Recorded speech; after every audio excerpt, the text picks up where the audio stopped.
24-с 25 оны хичээлийн жилд манайх 376 80 хүүхэд одоо хамруулж ажиллаж байгаа.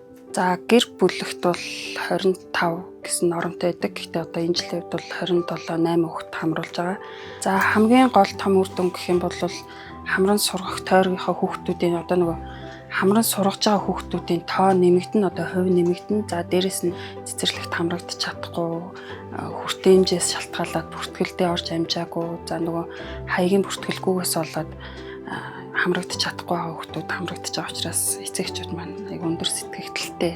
Тухайн бүлэгт ажиллаж байгаа хоёр багшийн хувьд ч гэсэн интернет болон одоо бусад хэрэгслүүд одоо нөгөө хүүхдийн аюулгүй байдал талаасаа ч гэсэн ингээд аюул олон давуу талуудтай байгаа.